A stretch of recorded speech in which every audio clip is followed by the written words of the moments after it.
Muy bien, bienvenidos otra vez a este canal Nexus 8.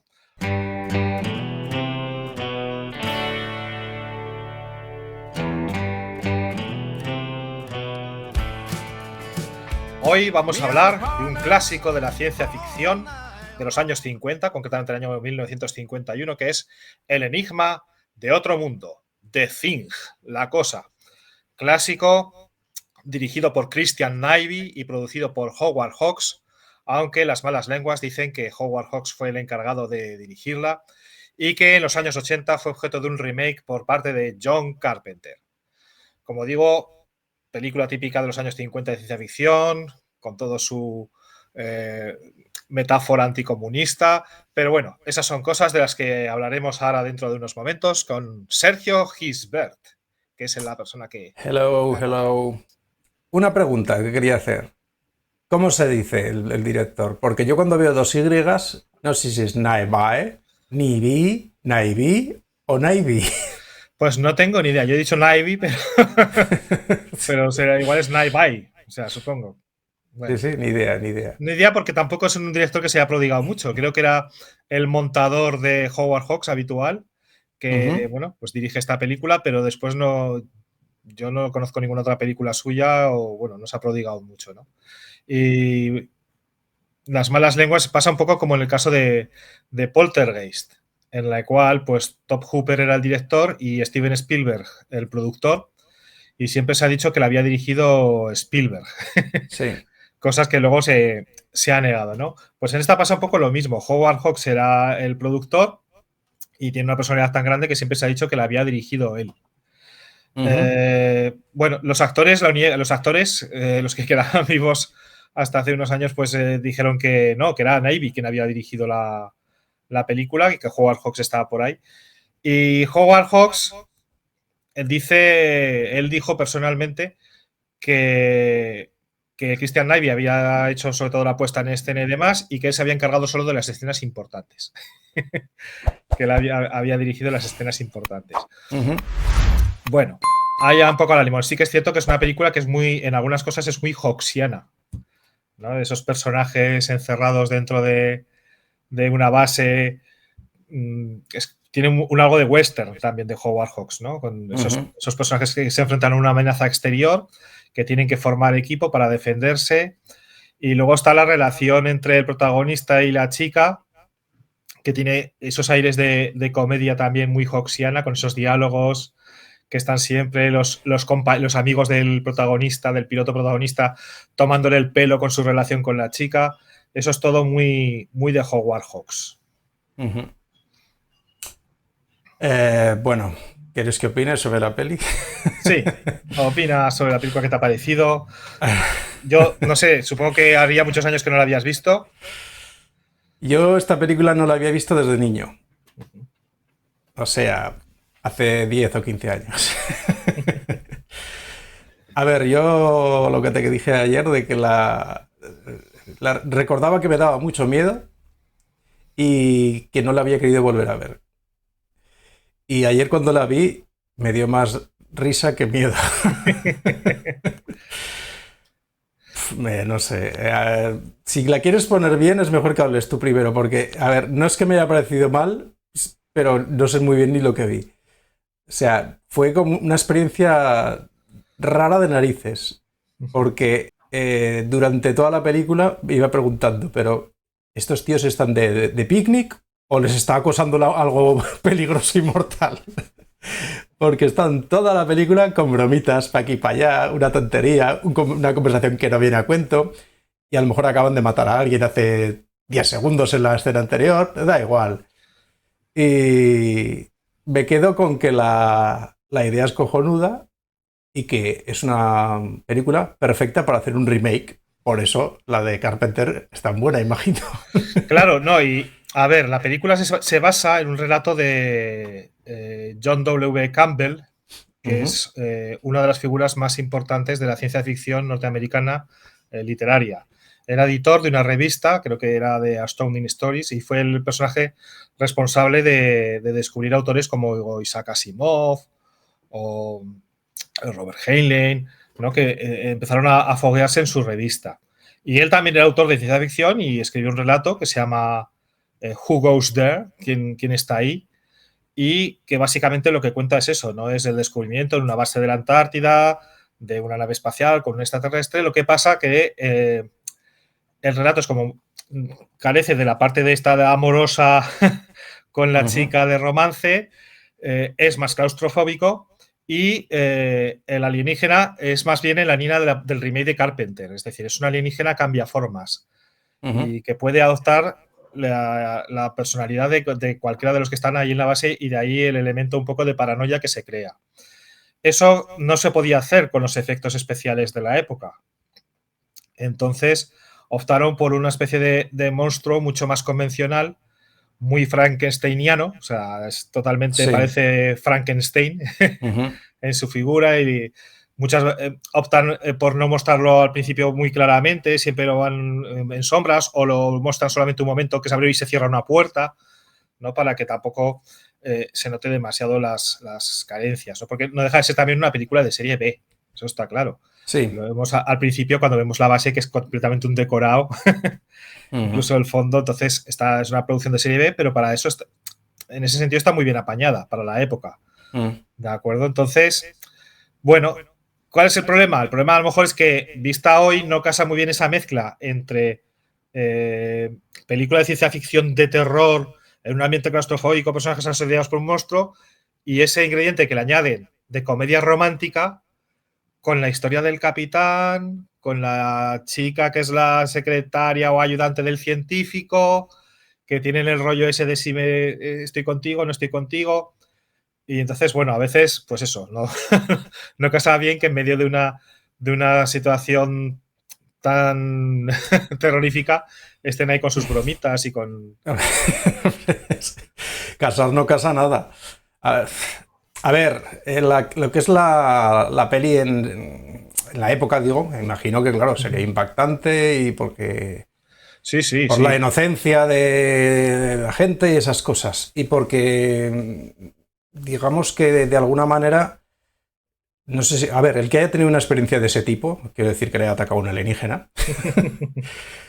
pues se encontrará con que no es real. Ahora bien, sí que es cierto que se llevaba mucho lo de hacer bromitas y situaciones un poco como fuera de lugar en la época, ¿no? Pero es que aquí es un sin parar. Aquí no, a ver, la sensación de peligro, ya me dirás tú, ¿en qué momento se siente? Yo cuando la vi también, que la vi también de bastante crío, a mí la película que más miedo me dio de niño no fue esta, sino una que es un poquito posterior, que es La invasión de los ladrones de cuerpos, que es otro clásico de la ciencia ficción, de la época también, de los años 50, que viene un poco después, que tiene algunas influencias de esta película. Vemos la escena en el invernadero y tienen esas pequeñas vainas que están creciendo. Sí. Y eso yo creo que es una influencia que luego ejercerá en la posterior de los ladrones de cuerpos, pero la invasión de los ladrones de cuerpos es como mucho más oscura, da mucho más miedo. Sí. La metáfora está mucho mejor que en esta. Pero bueno, esta es un precedente y tiene también logros muy importantes que ahora hablaremos. Da más miedo precisamente cuando no muestra las cosas y cuando un poco deja de lado toda esa parte más de comedia que están todos con, pues está también la chica y demás. Por ejemplo, yo creo que la parte que mejor funciona es al principio, cuando dicen algo se ha estrellado y van allí en avión y ven desde el aire, ven la forma que ha dejado en el hielo. Ostras, dice, ¿y esto qué es? Bajan, van allí con los trineos y a mí me daba mucho... yo recuerdo cuando la vi de crío que la parte que más miedo me dio es cuando dicen, vamos a separarnos, a ver qué forma tiene esto. Y se empiezan a separar y forman un círculo perfecto. Sí. Entonces dicen, ostras, es un platillo volante. A mí eso me daba, no sé por qué, pero me daba mucho miedo, ¿no? Y sobre todo cuando después ponen las cargas térmicas para... Gran idea, ¿no? Para sacarla. Sí. Que luego está haciendo la coña todo el rato el periodista, ¿no? Dice, primero os cargáis la nave y luego perdéis al extraterrestre. Pero bueno, ponen las cargas térmicas para sacar la nave a la luz, destrozan la nave porque está ya el motor y se empieza a hundir, pero luego están en el hielo y dicen, ¡ah, sale algo! Y van nadando, y van todos siguiendo, y es muy grande. No sé, a mí eso de crío, como me imaginaba la criatura debajo del hielo, pues me daba más miedo que luego cuando realmente Entonces yo creo que da más miedo cuando sugiere, o las escenas, por ejemplo, cuando se supone que se ha escapado del hielo, salen afuera y ven a un bicho peleando con los perros, ¿no? Que está ahí golpeando a los perros. A mí eso me daba más miedo que luego cuando ya se ve el monstruo apareciendo en plan Frankenstein por la Sí, base. Entonces, bueno. A ver, estoy de acuerdo en lo del principio. Quiero decir, el tono ese de fuera de tono que te he dicho de la película, hasta que no se lo llevan a la base no cruje tanto, porque lo hacen un poquito en la cafetería y eso, y ahí todavía no ha pasado nada. Y luego cuando dicen lo de que tienen que ir pues eso, donde ha caído la nave y demás, todo ese trozo está como un poquito más en tensión. Entonces en eso estoy de acuerdo. En lo del miedo ya es algo personal, porque claro, vamos, claro. A mí eso no me da miedo en absoluto. Claro. Sí que es cierto que cuando dicen hay una sombra ahí debajo, tal, bueno, vale, un poco. Pero yo iba esperando cuál era esa cosa que me había dado a mí tanto miedo de pequeño. Y como no me acordaba de la película, cuando pasó me enteré, sí. O sea, que la primera vez que pega el golpe en la puerta y aparece el bicho en contraluz, sí, sí. Me dio un eso así a la memoria del corazón, decir, joder, qué frío, digo, qué frío, qué miedo. Eso es lo único que tenía yo de referencia. O sea, de niño sí me daba miedo el monstruo, porque por muy frankensteiniano y muy obvio que sea ahora hoy en día, en aquel momento yo veía un bicho horroroso en penumbra y poco más. Pero bueno, lo que dices, el poder de la imaginación, sobre todo de la raza ibarsiana, es diferente. Sí, sí, o sea, yo a veces pasaba más miedo con lo que no se veía y es la imaginación. O sea, yo ahora recuerdo una película, por ejemplo, de Chicho Iván Serrador, que es ¿Quién puede matar a un niño?, en la cual hay una escena en que los niños cuelgan a un viejo y con una guadaña juegan a la cucaña, ¿no? Sí. Y entonces hay un momento que se oye zas y como los niños se ríen y bien hacen así. Bueno, pues yo la primera vez que vi la película, luego no la volví a ver hasta hace muchos años después, y yo hubiera jurado que se veía perfectamente la escena en que cortaban la cabeza y la cabeza caía al suelo rebotando. O sea, lo hubiera jurado y hiperjurado. Sí, sí. Y cuando volví a ver la película, esa escena no está. Solamente se oyen los gritos de los niños y la escena en que están subiendo y bajando el cuerpo y intentando darle con la guadaña. Pero yo tu cabeza lo habías reconstruido, ¿no? Yo la había reconstruido la escena y a mí eso me pasa en muchas películas que luego me he dado cuenta que vi de crío que mi imaginación iba por delante. Y entonces... O sea, tú entonces sabes cómo Indiana Jones llega con el submarino hasta la isla, ¿no? Claro, claro, claro. Tú eres de los que lo sabes. Con un snorkel que llevaba en el bolsillo. Eso es. Entonces, bueno, pues yo me gustan esas películas que tienen esa capacidad de sugerencia y esta, pues bueno, pues para mí la primera parte sí que tiene esa capacidad, ¿no? De ir sugiriendo y cuando van diciendo sobre todo, ay, no lo soporto, tiene esos ojos que parece que te están mirando y todavía no lo has visto, está en el hielo y no lo has visto, ¿no? Sí, sí, sí. Y luego tienen la genial ocurrencia de poner una manta eléctrica encima al bloque de hielo. Pero el que la pone, teóricamente, no sabe que es eléctrica. No sabe que es eléctrica, efectivamente. Yo lo que no sabía es que había mantas eléctricas en esa época. Pero bueno, voy a verlas. Suerte que no se les quema la base y les hace un cortocircuito al ponerla encima del agua. ¿No? Pero bueno.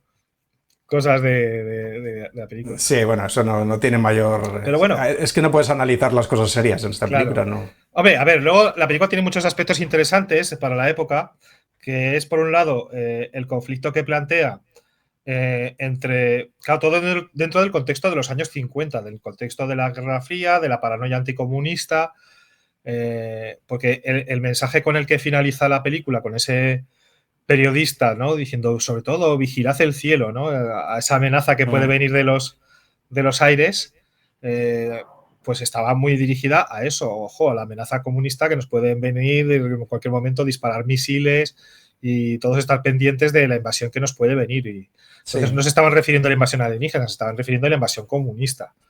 Y además, en ese sentido, pues plantea una dicotomía entre los científicos y los militares.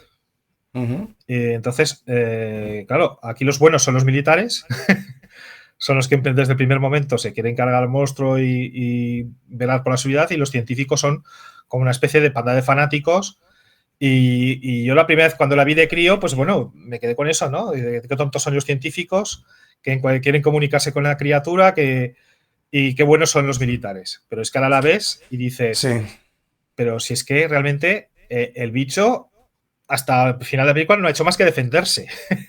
No ha hecho más que defenderse. O sea, los militares están totalmente justificados para actuar como actúan porque en cuanto se sale del hielo le empiezan a pegar unos tiros, sale fuera, le atacan unos perros. A ver, ¿puedo incidir un...? Sí. Aparte de que el periodista me cae como una patada donde yo te diga, los comentarios fuera de tiesto cada 5 segundos que vas soltando y que vas pensando, ¿por qué no lo echarán fuera como hacen con los otros, el militar? Y ahí lo tiene todo el rato. Aparte de este señor, el comportamiento de los militares, no de los militares, porque ¿cómo se llama el prota? Michael Kenneth, no me acuerdo de. Sí, El actor este secundario. Bueno, secundario. Kenneth Tobey. Eso, Kenneth Que Tobey. es el Capitán Patrick Henry. Exacto. Este que es el único personaje que lo hace medianamente bien, creo yo, pero bueno. Aparte de él, que él sí que tiene, digamos, un comportamiento más o menos castrense, o sea, tiene mucho aguante a todo lo que le dicen, pero se mantiene firme y además tiene unas frases cortantes que están muy bien, que les dice es de lo que más me gustó. Cuando les responde, yo qué sé, tenemos que exponer esto al mundo porque es muy importante y tal, dice sí, pero no con mi radio, o no con nuestra radio, o sea, esas cosas están muy bien, muy bien metidas. Lo que quiero decir es que sí que le atacan, pero no le atacan porque haya que atacar al bicho. Entonces la predisposición no es atacar y el bicho, el enigma, no está tampoco predispuesto para hacer nada malo en principio. Es una cosa circunstancial. Exactamente, sí, sí. Lo que pasa que ya, pues bueno, la cosa se va complicando y al final pues es una situación de vida o muerte, ¿no? Porque, bueno, al final lo que descubren es que lo que quiere el otro es alimentarse. Yo no me queda muy claro porque dicen, esto a lo mejor era una invasión. Bueno, a lo mejor era una invasión o no. ¿No? En el caso de la de Carpenter, más para bien parece un accidente y algo que se quedó ahí congelado en el hielo. Sí que es curioso porque tiene, bueno, la de Carpenter coge muchas cosas de esta, ¿no? Es decir, pues eso, está la escena de los perros, distinta, pero en Carpenter también el primer enfrentamiento que tiene el bicho extraterrestre es con los perros de la base. El tema de la sangre, ¿no? Que Carpenter le da también un sentido diferente, ¿no? La sangre es la forma de distinguir al alienígena y aquí la sangre es el alimento del alienígena. O, claro, en la Carpenter está todo mejorado porque tiene muchos más medios. Está la escena en la que todos están ahí un poco haciendo la disección de ese brazo que han encontrado cortado, ¿no? Y que se empieza a mover.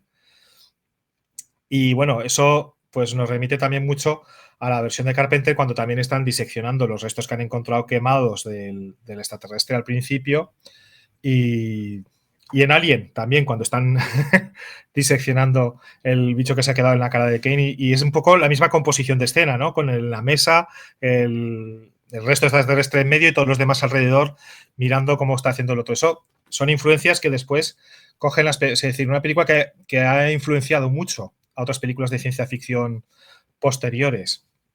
Entonces es una película que en ese sentido ha sido muy clave dentro del cine de ciencia ficción. Sí. ¿Qué opinas de las actuaciones? Que es lo que he tocado yo un poquito, pero es una cosa que me marcó. Bueno, mira, te digo, hay un actor que, es que los actores de esta película como son o muy secundarios, pero mucho, sí, o secundarios que los han pasado a protagonistas. Hay uno, es que no sé si es escocés, irlandés, el que hace del doctor, uno muy alto con el pelo blanco. Sí. Que es el único científico que más o menos se comporta de una forma sí.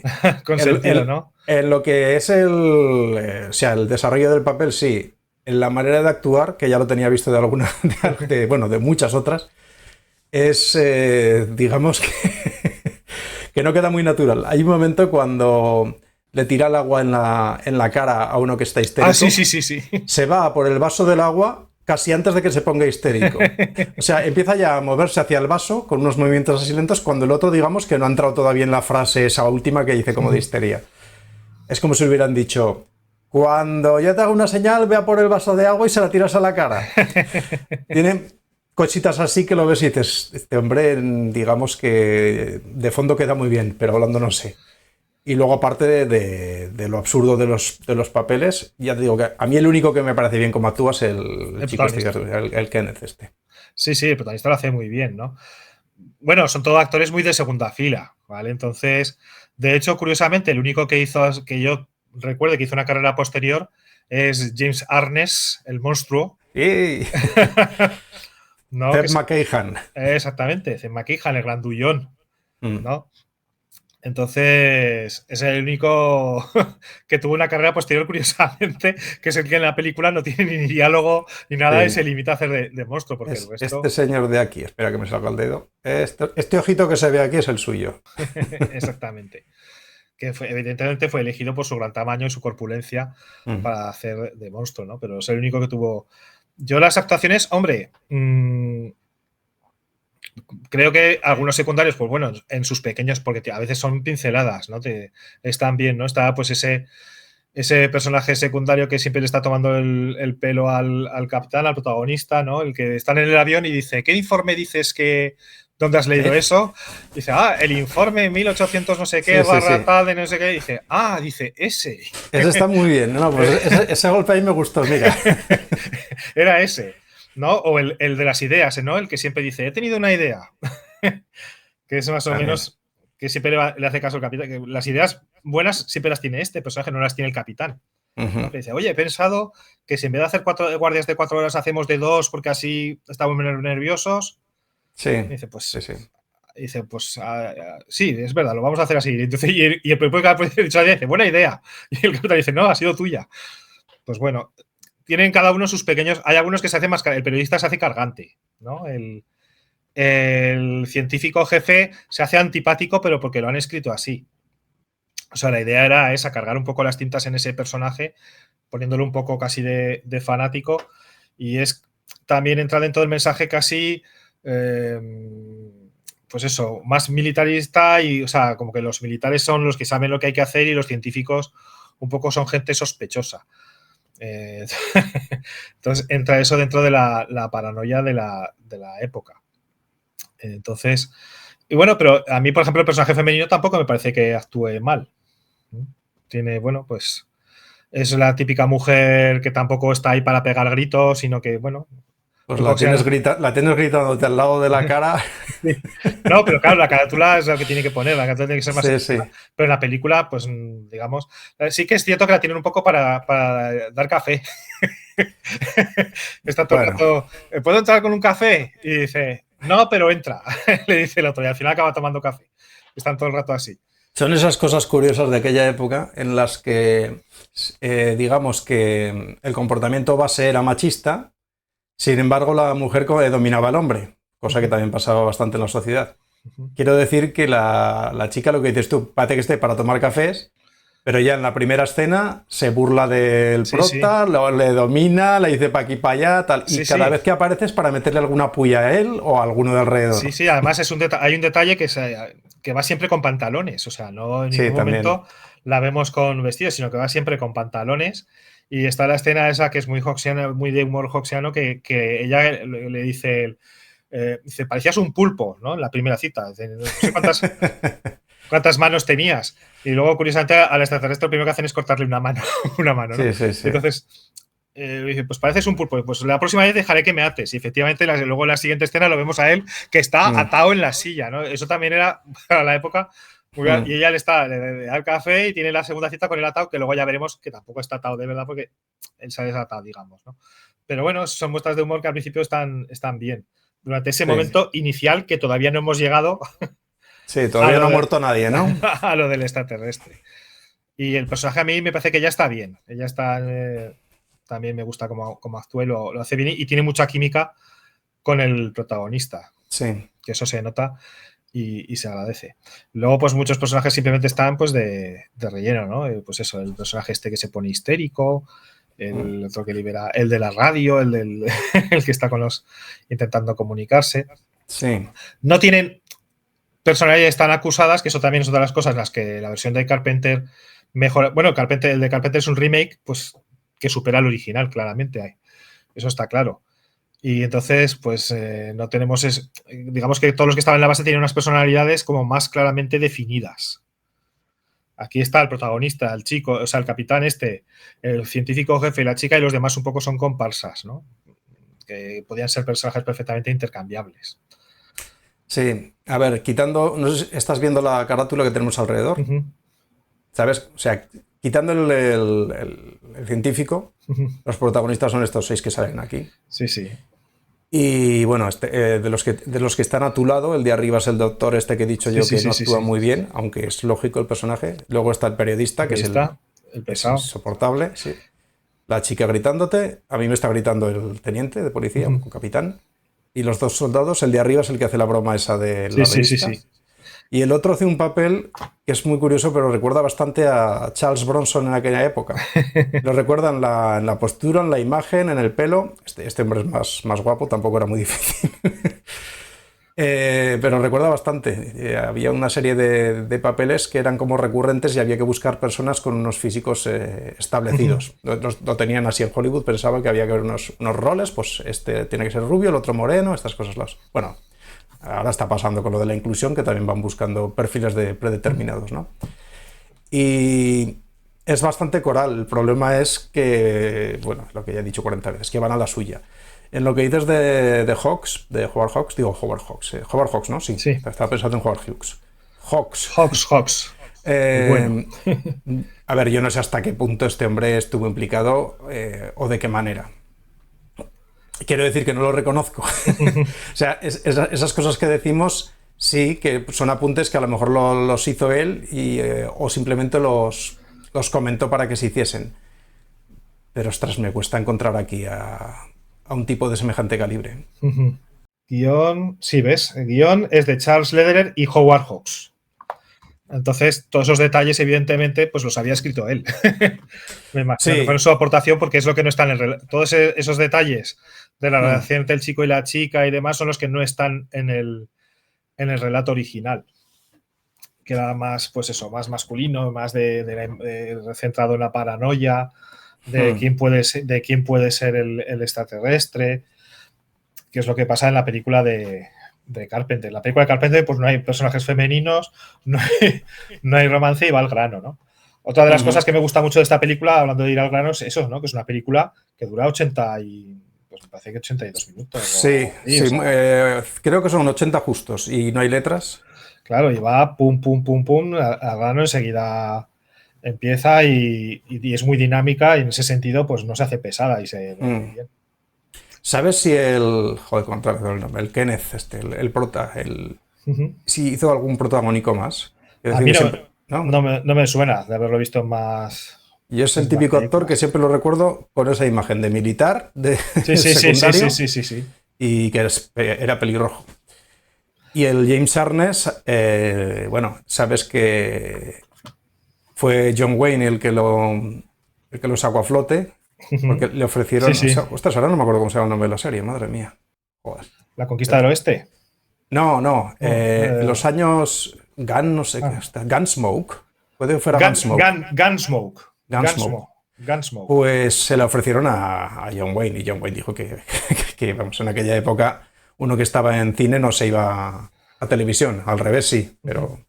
Sí. Y le dijeron que a quién podía aconsejar, y dijo a James Arness, que él lo conocía, y dijo, uno que es tan grande o más que yo, ¿no? De hecho eran 2 metros de hombre. Sí. Y de hecho el primer episodio de la serie sale John Wayne al principio recomendando la serie y recomendando a James Arness, lo dice directamente. Y la serie fue una serie de muchos años de éxito en Estados Unidos. Sí, Gunsmoke fue una serie que tuvo mucho éxito en aquel momento, sí. De hecho, tuvo tanto éxito que prácticamente no se prodigó en el cine, el James Arness. Y cuando a principios de los años 70 la serie ya iba de capa caída, que ya creo que tenía alguna temporada por ahí que creo que se saltaron algún año, no lo recuerdo muy bien. Pero que cuando hicieron la de How the West Was Won, la conquista del oeste aquí, no había pasado tanto tiempo. O sea, para nosotros era casi un tío nuevo. ¿Quién es este señor mayor, no? Y para los de Estados Unidos, pues a ver, era un Claro. habitual de la televisión, era muy Sí, conocido. había pasado de una a otra. Sí. Cebulón McKay. Zebulon McKayhan, sí. Sí, sí. Y bueno, pues eso es una película. A ver, a mí me gusta, me sigue gustando. Me parece que está bien. La tengo en un pack de DVD ahí con otros clásicos de la ciencia ficción, pues de aquella época, ¿no? Pues la tengo con Invasores de Marte, Vinieron del espacio exterior y alguna otra más. Entonces, pues bueno, alguna vez que otra, no muy a menudo, la he vuelto a ver. Me gusta mucho más, hay otras que me gustan mucho más. Me gusta mucho más La invasión de los ladrones de cuerpos. En la de los ladrones de cuerpos pasas un miedo porque no sabes. O sea, la gracia que tiene la película de los ladrones de cuerpos, primero, es que te suplantan mientras duermes. O sea, no te puedes dormir. Yo me acuerdo cuando era crío, precisamente lo que me daba miedo era eso. Es decir, ostras, me voy a dormir. Sí. Y me acuerdo que cuando era muy crío, que pues yo la vi siendo, pues yo qué sé, pero tenía muy pocos años. Y me acuerdo que antes de dormir miraba debajo de la cama por si había una vaina. Porque dices, es que te la pueden haber colocado tus padres. O sea, sí, vamos. Una cosa súper lógica. Ahora van a venir los padres a ponernos vainas debajo de la cama. Claro, porque el padre puede ser suplantado y no te has enterado. O sea, vale, claro, que tu padre no es tu padre. Claro, porque la película empieza así, dice, mi tío no es mi tío, y mi padre no es mi padre. No deberías ver esas películas de niño. Claro. Pero pasa, es muy horroroso porque dices, y claro, y encima la gracia es que te atacan mientras duermes, con lo cual la tensión es continua.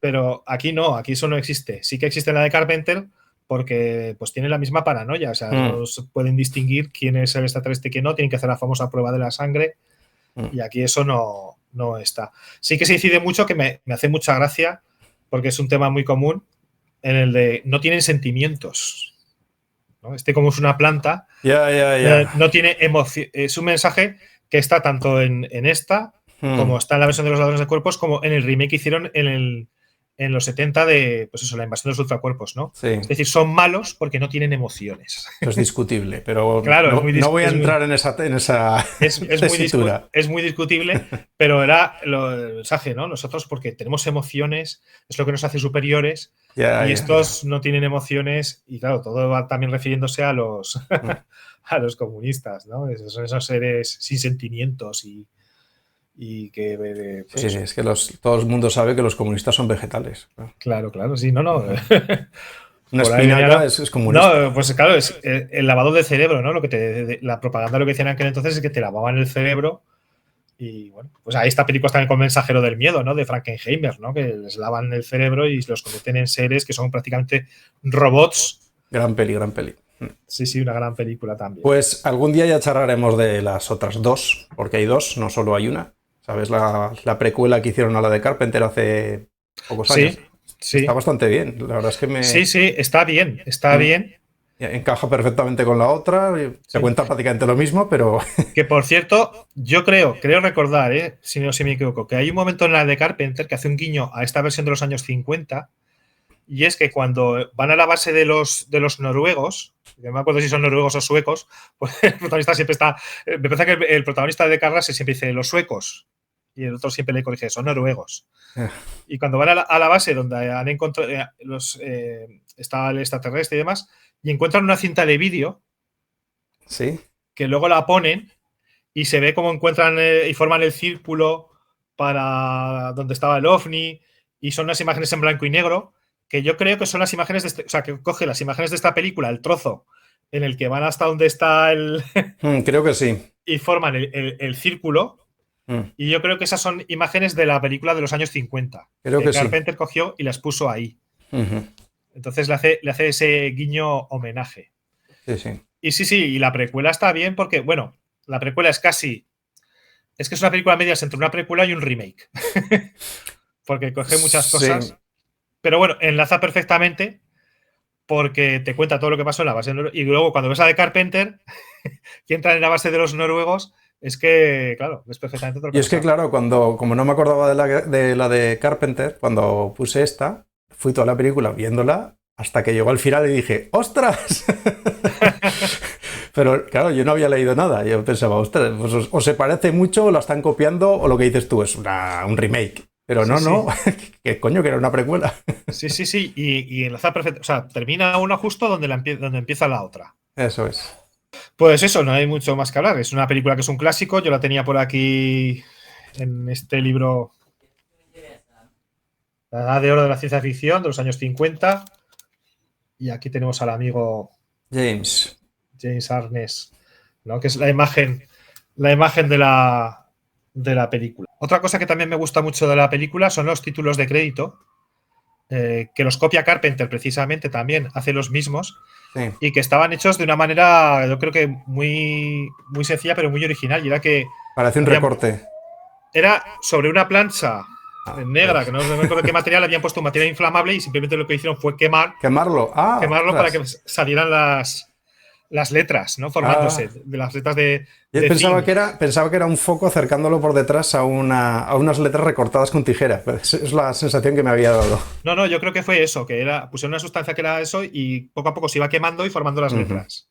¿Vale? Y Carpenter las copia porque utiliza el mismo título de crédito. Se ve que, claro, eso le gustó mucho. Eso es todos los aciertos de la película. O sea, es decir, que tiene cosas muy destacables que luego influyeron en las versiones posteriores. Sí, no, sí, como idea base y como ideas para explotar en otro momento tiene muchas. Hay un momento que me dio un ataque de risa por la estupidez tremenda que es en la escena culmen de la película cuando están esperando que llegue el monstruo y abre la puerta para adentro. Le han puesto todos los maderos para que no abra la puerta hacia adentro de la base y como el tío la abre hacia afuera y hace le pega 4 hostias a los maderos y entra por dentro. Digo, pero por Dios. Hostia, parece un gag de Leslie Nielsen. Yo me quedo con eso. Lo que digo, la idea base de la peli está muy bien. Perfecta para eso, para rehacerla. Y me gustó el prota. El prota es el único que lo veo que está un poquito en situación cuando no lo saca las frases que le han dado. Sí, bueno, es decir, es una película, digamos, que hay que ver porque es un clásico de la ciencia ficción, forma parte de la historia del cine de ciencia ficción. Probablemente sin esta película, pues no existirían muchas que vinieron después, como la propia de Los Danos de Cuerpos y su remake de Los Ultracuerpos, como el remake de Carpenter de La Cosa o el mismo Alien, que tiene muchas influencias de esta película, no deja de ser el mismo esquema argumental. Unos personajes encerrados en un espacio claustrofóbico y cerrado con una criatura alienígena en la que los va matando uno a uno. Es decir, entonces, ese es un interés todo histórico el que hay que ver. Y bueno, la película, dentro de sus carencias y sus fallos, sigue estando bien, se pasa rápido, 80 minutos, bueno, es entretenida. Entonces, a mí me sigue gustando. Y luego yo tengo ese cariño sentimental por eso, porque es otra de las películas que le había oído mucho hablar a mi padre, que le había dado mucho miedo cuando él era niño, que yo cuando la vi de niño, pues también, en algunas cosas también me ha dado bastante miedo.